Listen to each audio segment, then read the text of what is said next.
नमस्ते भी सभी को Shri Shyam group of education YouTube channel पे आपका हार्दिक स्वागत है और हार्दिक अभिनंदन है। हमारी जो यूनिट चल रही थी सेकंड, आज का अपना जो नेक्स्ट टॉपिक रहने वाला है वो है प्रत्यास्थता गुणांकों में संबंध। प्रत्यास्थता गुणांकों में संबंध नेक्स्ट हेडिंग है अपनी प्रत्यास्थता गुणांकों में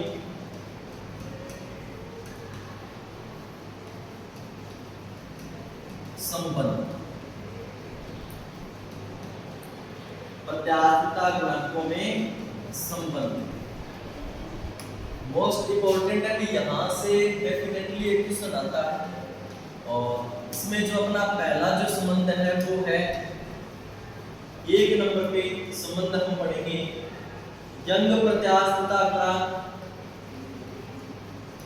यंग प्रत्यास्थता गुणांक जिसको रिप्रेजेंट करते हैं y से, कोमा आयतन प्रत्यास्थता गुणांक। आयतन प्रत्यास्थता गुणांक जिसको रिप्रेजेंट करते हैं k से, तथा पवासो अनुपात में संबंध। तथा पवासो पोजन रेशियो, पवासो अनुपात जिसको रिप्रेजेंट करते हैं सिग्मा से, इन तीनों में संबंध हमें फाइंड करना है। ठीक है, तो अपनी जो हेडिंग रहने वाली है यानी कि y के और सिग्मा में संबंध हमें ज्ञात करना है। ये संबंध ज्ञात करने के लिए हमने माना कि हमारे पास में कोई भी एक घन है। क्या माना हमने कि हमारे पास में कोई भी एक क्या है भी घन है। मैं अभी घन बना लेता हूं। तो ये रहा अपने पास में कोई भी एक क्या है भी घन है। इस प्रकार से देखिए ये ठीक। अब इस घन के प्रत्येक फलक पर, घन में कितने फलक होते हैं? 6 फलक होते हैं, सभी को पता है। इस घन के प्रत्येक फलक पर बाहर की ओर एक विरूपक बल कार्य कर रहा, यानी बाह्य बल कार्य कर रहा। ये रहा इस पर, और इस सरफेस पे ये रहा, और इस सरफेस पे ये रहा, और एक आगे की तरफ होती है सरफेस और एक पीछे की तरफ होती है सरफेस, और एक नीचे की तरफ होती है सरफेस। तो घन के प्रत्येक फलक पर जो ये बल है ये बाहर की ओर कार्य कर रहा, ऐसा हमने माना है। ठीक है, ये संबंध प्राप्त करने के लिए। और जैसे जैसे हमने माना है वैसे वैसे इसकी थ्योरी हम बना लेते हैं। क्या बना लेते हैं? और इसकी जो लंबाई है वो L है। तो माना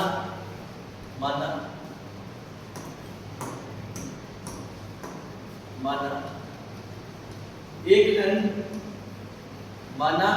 घन जिसकी प्रत्येक भुजा की लंबाई, जिसकी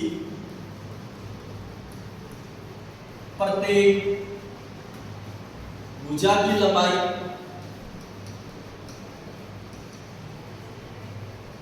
स्मॉल l है। घन के प्रत्येक फलक पर, घन के प्रत्येक फलक पर बल F बाहर की ओर कार्यरत है, बाहर की ओर कार्यरत। ठीक, यानी इस प्रकार से फलकों में बाहर की ओर बल लग रहा। तो सबसे पहले हमने माना कि यह जो बल है ये x डायरेक्शन में लग रहा। ठीक है ना? तो माना यह बाह्य बल, यह बाह्य बल x दिशा में कार्यरत, दिशा में कार्यरत। अब देखिए ये जो बल अगर x डायरेक्शन के अंदर लग रहा है तो क्या होगा, यानी ये इस प्रकार से लग रहा है, यानी ये होगी अपने पास में x डायरेक्शन, और ये होगी अपने पास में y डायरेक्शन, और ये होगी अपने पास में z डायरेक्शन। तो अगर ये मान के चले कि अगर x डायरेक्शन के अंदर है ये, तो ये इस प्रकार से तो मतलब लंबाई में परिवर्तन हो जाएगा, इस प्रकार से तो लंबाई ये बढ़ रही है और ऊपर से घट रही है और इधर से भी घट रही है, यानी कि मैं बोलूं कि ये एक तरफ तो ये लंबाई बढ़ रही है, बाकी जो y और z है इन दोनों में लंबाई है वो घट रही है। बात समझ आ गई? तो देखिए अगर लंबाई में वृद्धि होती है तो यहाँ पे विकृति होती है, कौन सी विकृति? अनुदैर्ध्य विकृति होती है, लॉन्गिट्यूडिनल स्ट्रेन होती है, जिसको रिप्रेजेंट करते हैं हम अल्फा से। और अगर लंबाई, यानी कल ही हमने पढ़ा था पवासो अनुपात क्या होता है, जिसको पढ़ने के लिए हमने सबसे पहले पढ़ा था पार्श्विक विकृति क्या होती है।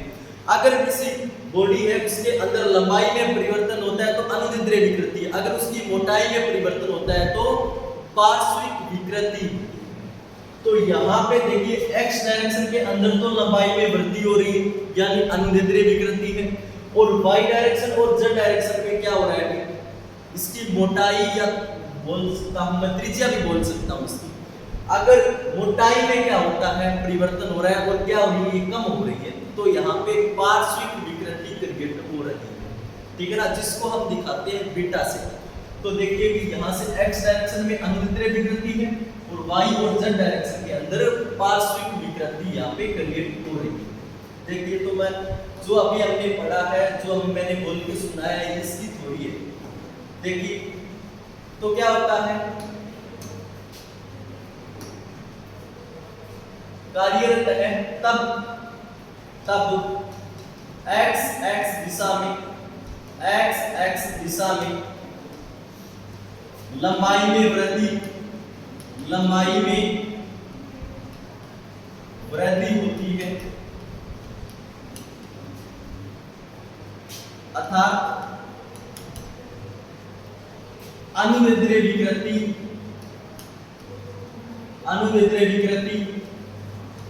यानी कि अल्फा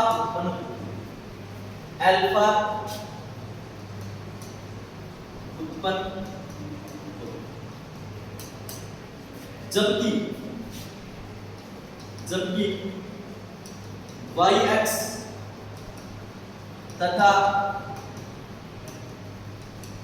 zx में घन की मोटाई में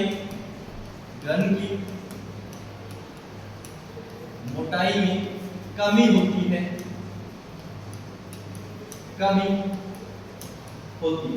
अर्थात कौन सी विकृति क्रिएट होती है, अर्थात पार्श्विक विकृति जिसको हम डिनोट करते हैं बीटा से, उत्पन्न होती है,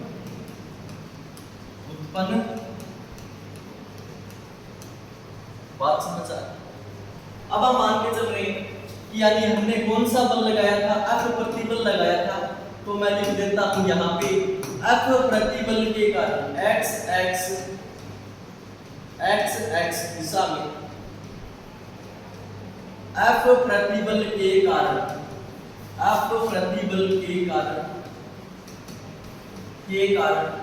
उत्पन्न अनुदैर्ध्य विकृति तथा yx तथा zx दिशा में yx और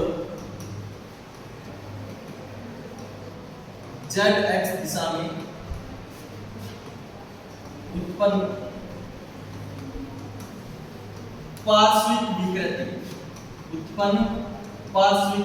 विकृति क्या हो जाएगा फिर? तो सबसे पहले यहाँ पे क्या हो जाएगा, यानी कि f अल्फा हो जाएगा, f अल्फा, ठीक है ना, और फिर माइनस क्या आ जाएगा, f बीटा, और फिर भी माइनस में f बीटा।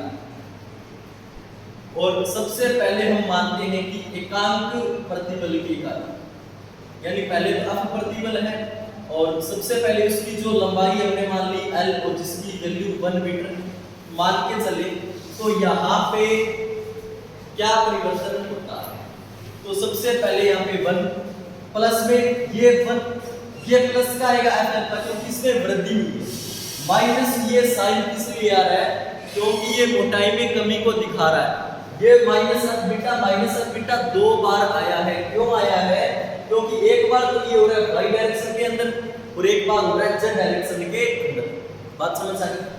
आगे देखिए, तो ये जो परिवर्तन अपने को देख रहा है ये लंबाई में परिवर्तन हुआ है अपने एल एक्स डायरेक्शन, ठीक है, यानी एल एक्स मतलब एक्स एक्स डायरेक्शन के अंदर लंबाई में परिवर्तन कितना है। सबसे पहले ये हो गया एकांक प्रतिबल के लिए 1 प्लस में F alpha minus F beta F plus में एफ अल्फा इस प्रकार से, क्योंकि अनुदिद्रय विकृति में अल्फा यहाँ पे क्या है, अनुदिद्रय विकृति है, तो एफ अल्फा माइनस में यहाँ पे बीटा क्या है, पार्श्व विकृति, तो माइनस एफ बीटा। ये तो हो गया एक्स डायरेक्शन के अंदर। इसी प्रकार हम बात करेंगे वाई डायरेक्शन में। इसी प्रकार क्या लिख सकते हैं, इसी प्रकार क्या हो जाएगा, L1 क्या हो जाएगा 1 प्लस में। अब देखिए, अब हम बात करूं कि जो बल लग रहा है, सबसे पहले हमने मान लिया कि x डायरेक्शन के अंदर बल लग रहा है, तो x एक्स में लंबाई में वृद्धि होगी, y एक्स में इस प्रकार से कम होगा और z एक्स में इस प्रकार से कम होगा। अब मैं मान के चलूं कि y डायरेक्शन के अंदर इस प्रकार से हम इस प्रकार से फोर्स लगाएंगे, तो ये y डायरेक्शन में लंबाई में वृद्धि होती है, x एक्स में कमी होती है और z एक्स में कमी होती है, यानी दो डायरेक्शन के अंदर फिर भी ये कमी हो रही है। तो मैं क्या लिख सकता हूं, दो डायरेक्शन के अंदर कमी हो रही है, यानी इस प्रकार से लिख सकते हैं 1 प्लस में एफ अल्फा, यानी y डायरेक्शन के अंदर तो अनुदिद्रय विकृति, माइनस में x डायरेक्शन के अंदर पार्श्व विकृति और माइनस में z डायरेक्शन के अंदर भी पार्श्व विकृति बना। इसी प्रकार हम लिख सकते हैं L z, तो 1 प्लस में f अल्फा, यानी z डायरेक्शन के अंदर अनुदिद्रय विकृति यानी f अल्फा को दिखा दिया, और इसी प्रकार x डायरेक्शन के अंदर और इसी प्रकार y डायरेक्शन के अंदर, ठीक है। तो ये हो गया अपना। तो अब देखिए लंबाई में परिवर्तन हुआ है, लंबाई में परिवर्तन हुआ है, तो देखिए इसमें जो लंबाई में परिवर्तन है, यानी जब लंबाई में परिवर्तन हो तो उसके आयतन में भी परिवर्तन होगा, यानी घन का आयतन क्या होता है, भुजा की क्यूब होता है, तो घन का आयतन हम निकालेंगे, घन का आयतन।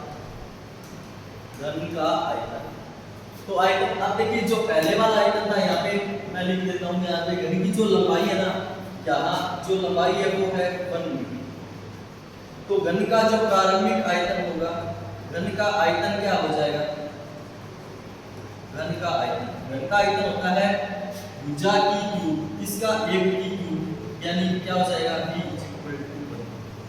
ये घन का प्रारंभिक आयतन।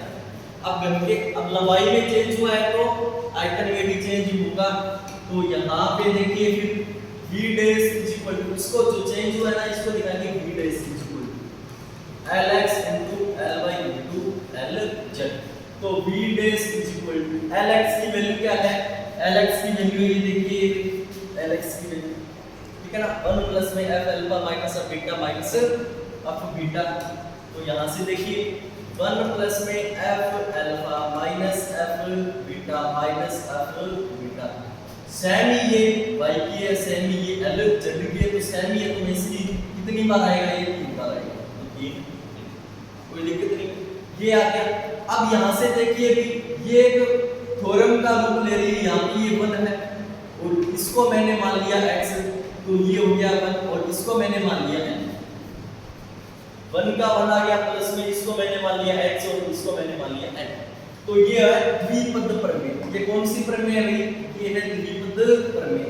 तो द्विपद प्रमेय से, तो ये द्विपद प्रमेय का फॉर्म, तो द्विपद प्रमेय का ये फॉर्मूला क्या होता है, 1 प्लस में nx, आगे भी होता है, ये है द्विपद प्रमेय, बाइनोमियल थ्योरम, द्विपद प्रमेय। इसका उपयोग करेंगे इसको आगे सोल्व करने के लिए, तो v dash is equal to, या फिर इसमें रख देंगे, तो 1 है प्लस में n की वैल्यू क्या है, यहाँ पे 3 है, x की वैल्यू ये रही f अल्फा माइनस, एक तो माइनस f बीटा ये रहा, एक माइनस f बीटा ये रहा, तो मैं क्या लिख सकता हूँ, -2 f बीटा लिख सकता हूँ मैं, ठीक है, तो इसको और सोल्व कर लेते हैं। b dash is equal to 1 plus में अलग अलग मल्टीप्लाई करवा देता हूँ 3f alpha minus 6f beta, कोई दिक्कत नहीं। अब देखिए आगे भी इसमें क्या करता हूँ मैं, इसमें कॉमन आ रहा है, क्या आ रहा है 3f कॉमन आ रहा है, इसमें क्या कॉमन आ रहा है 3f कॉमन आ रहा है, तो 1 प्लस में 3f कॉमन आ गया। यहाँ पे क्या बच गया अल्फा बच गया, माइनस यहाँ पे इसमें 2 और f कॉमन आ गया, बीटा बच गया 2। कोई दिक्कत है क्या? तो b डैश की वैल्यू क्या आ गई अपने पास में, यहाँ से यानी आयतन में परिवर्तन आ गया, आयतन में परिवर्तन b dash is equal to 1 plus में 3f अल्फा माइनस 2 बीटा, ये वैल्यू आ गई अपने पास में, ये रही 1 प्लस में 3f अल्फा माइनस 2 बीटा, ये आ गया अपने पास में आयतन में परिवर्तन, ये आ गया आयतन में परिवर्तन। तो वैसे अब ये आयतन में जो परिवर्तन हुआ था वो है, अब टोटल कुल आयतन में परिवर्तन हम निकाल लेंगे, कुल आयतन में परिवर्तन निकालेंगे। तो जो बाद वाला आयतन है अपने पास यानी b डैश में से b घटा देंगे ना, तो यहाँ पे 1 प्लस में 3f अल्फा माइनस 2 बीटा और इनिशियल जो अपना आयतन था वो था 1। तो अब देखिए यहाँ पे जो कुल आयतन में परिवर्तन है वो डेल्टा v है। अब ये देखिए ये माइनस का ये प्लस का कैंसिल आउट हो जाएगा, तो 3f अल्फा माइनस 2 बीटा ये आयतन में परिवर्तन आ जाएगा, ठीक है ना। अब इससे आयतन में परिवर्तन आ गया अपने पास में, और आयतन में परिवर्तन आ गया तो हम क्या निकाल सकते हैं, हम निकाल क्या सकते हैं, हम निकाल सकते हैं आयतन विकृति। क्या निकाल सकते हैं, आयतन विकृति निकाल सकते हैं ना। तो आयतन विकृति, आयतन विकृति, आयतन विकृति क्या होती है यानी आयतन में परिवर्तन, आयतन में परिवर्तन बटे प्रारंभिक आयतन, बटे प्रारंभिक आयतन, ये निकाल सकते हैं, ठीक है। तो आयतन में परिवर्तन कितना हुआ, ये रहा 3f अल्फा माइनस 2 बीटा, और बटे प्रारंभिक आयतन कितना था अपना, एक ही था, ये रहा 1। ये आ गई अपनी आयतन विकृति, क्या आ गई ये आयतन विकृति आ गई, है ना, आयतन विकृति आ गई। अब आयतन विकृति आ गई तो हम क्या निकाल सकते हैं, हम निकाल सकते हैं आयतन प्रत्यास्थता गुणांक। क्या निकाल सकते हैं, आयतन प्रत्यास्थता गुणांक। अब आयतन प्रत्यास्थता गुणांक क्या होता है, आयतन प्रत्यास्थता गुणांक, जिसको रिप्रेजेंट करते हैं अपने के से, ये क्या होता है आयतन प्रतिबल बटे आयतन विकृति, आयतन प्रतिबल बटे आयतन विकृति, आयतन विकृति। अब आयतन प्रतिबल को ये हो गया अपने पास में के, आयतन प्रतिबल मैंने मान लिया f है, बट आयतन विकृति कितनी आई थी अपने पास में, ये रही आयतन विकृति 3f alpha minus 2 beta upon 1, यानी कि 3f alpha minus 2 beta upon में 1 है, लिखो चाहे नहीं लिखो। अब देखिए f से अब क्या हो रहा है, यहाँ पे कैंसिल आउट हो रहा है ना, अरे f से अब क्या हो रहा है, यहाँ पे कैंसिल आउट हो रहा है, तो मैं क्या लिख सकता हूँ k is equal to 1 upon में 3 अल्फा माइनस 2 बीटा लिख सकता हूँ ना। अब देखिए आगे आपको क्या करना है, आगे आपको करना है कि यहाँ पे अल्फा मैं कॉमन ले रहा हूँ, 1 अपॉन में 3 अल्फा मैंने यहाँ से क्या ले लिया कॉमन, क्यों ले लिया ये आगे पता चलेगा आपको। तो 3 अल्फा, यहाँ पे अल्फा कॉमन आ गया माइनस 1 2 और बीटा अपॉन में अल्फा, ठीक है, ये टर्म आ गई। अब देखिए भी, अब देखिए प्रति एकांक प्रतिबल के लिए, यानी एकांक प्रतिबल के लिए, जो एकांक प्रतिबल के लिए, एकांक प्रतिबल के लिए जो यंग प्रत्यास्थता गुणांक होता है, यंग प्रत्यास्थता गुणांक, यानी जो y होगा वो किसके लिए होगा, यानी क्या होता है ये अनुदैर्ध्य प्रतिबल, अनुदैर्ध्य प्रतिबल बटे अनुदैर्ध्य विकृति होती है ना, अनुदैर्ध्य विकृति। अनुदैर्ध्य विकृति को मैंने दिखा दिया अल्फा से, और प्रतिबल का मान क्या है 1 है, तो 1 अपॉन अल्फा, यहाँ पे 1 अपॉन अल्फा है, तो मैं क्या लिख सकता हूँ y के इक्वल लिख सकता हूँ ना, y के इक्वल क्या लिख सकता हूँ मैं 1 अपॉन अल्फा लिख सकता हूँ। यहाँ पे और क्या बच गया अभी, और यहाँ पे देखिए बीटा अपॉन अल्फा, यानी कि पार्श्विक विकृति अपॉन में अनुदैर्ध्य विकृति होता है पवासो अनुपात, यानी कि इसको लिखते हैं हम सिग्मा से। 1 एकांक प्रतिबल के लिए ये तो प्रत्यास्थता गुणांक 1 upon alpha is equal to होता है y, और बीटा अपॉन अल्फा सभी को पता है क्या होता है कि सिग्मा होता है। इन दोनों की वैल्यू इस फॉर्मूले में हम रख देंगे, तो क्या होगा भी, यानी 1 अपॉन अल्फा की जगह मैं लिख रहा हूं y, और बीटा अपॉन अल्फा की जगह मैं क्या लिख रहा हूं ये सिग्मा लिख रहा हूं, ठीक है। चलिए आगे बात कर लेते हैं।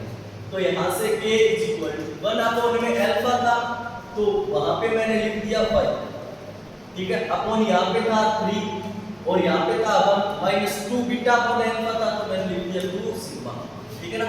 उम्मीद करता हूँ बात आपको समझ आ गई है। चलिए इतना समझ आ गया तो आप हो गई। अब देखिए यहाँ से y इज इक्वल टू, इसको मैंने वजन गुणन कर दिया इसका, तो यहाँ से y is equal to 3k और 1 माइनस 2 सिग्मा। ये जो रिलेशन आ गया अपने यहाँ पे y क्या है, यंग प्रत्यास्थता गुणांक है, यंग प्रत्यास्थता गुणांक, और यहाँ पे k क्या है, आयतन प्रत्यास्थता गुणांक है, आयतन प्रत्यास्थता गुणांक सिग्मा यहाँ पे क्या है पवासो अनुपात। यही संबंध हमें फाइंड करना था, तो y is equal to 3k 1 minus 2 sigma, ये जो संबंध हमें फाइंड करना था। उम्मीद करता हूँ कि आपको ये क्लास अब समझ आ गई होगी, ये टॉपिक आपको समझ आ गया होगा। इन्हीं शब्दों के साथ जय हिंद, जय भारत, धन्यवाद।